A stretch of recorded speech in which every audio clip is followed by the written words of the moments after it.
This video is an update to a previous video about charging speed and costs at DC fast chargers using the CCS one adapter for Tesla vehicles. I was testing this out in a Model Y long range. The new data that I'm going to present in this video was at Petro Canada on July 24th. I was able to get a much faster speed and lower charging cost.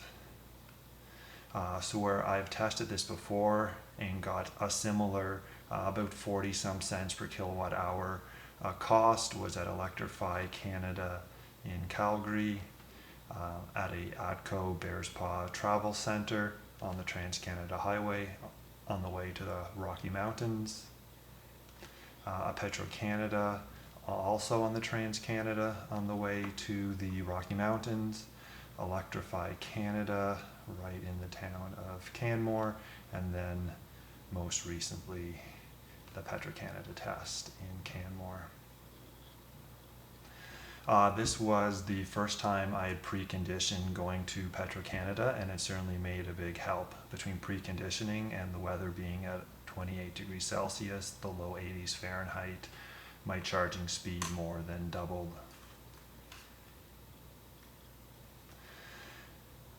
I started at 40% and was quite happy to get double the rate I'd gotten before without preconditioning in cooler weather. So the 45 kilowatts I'd gotten before doubled to about 90.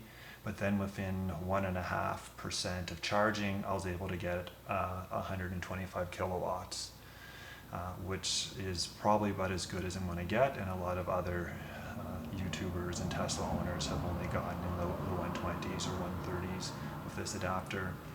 I figured it would fall off fairly quickly, but it didn't.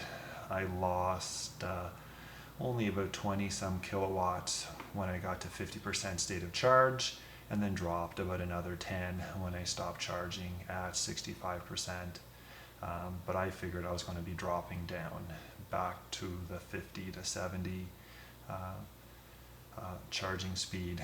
That said, that's what I'd gotten at Electrify Canada when I'd gotten a faster rate, but it definitely dropped down to 70 or 80. So very happy with staying in the 90s at that high state of charge.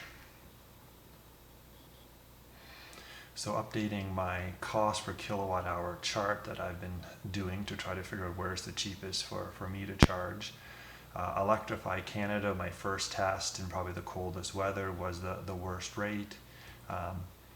All the other tests were about 40 some cents per kilowatt hour, but this most recent test came out to about 18 cents per kilowatt hour.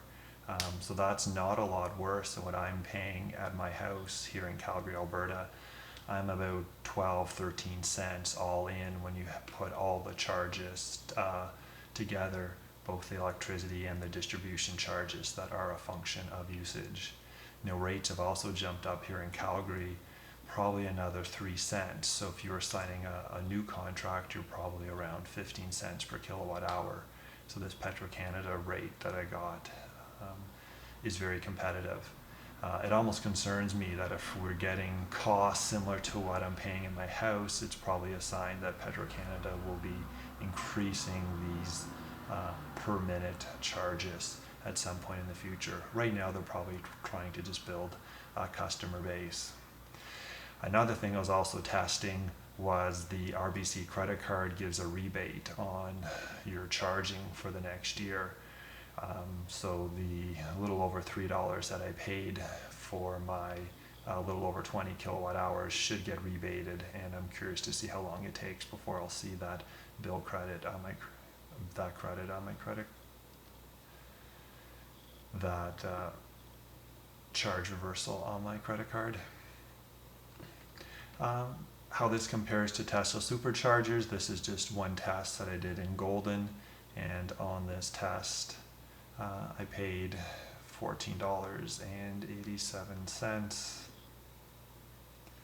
and I got around 35 kilowatt hours. So that worked out to sort of the low 40s cents per kilowatt hour that is often seen.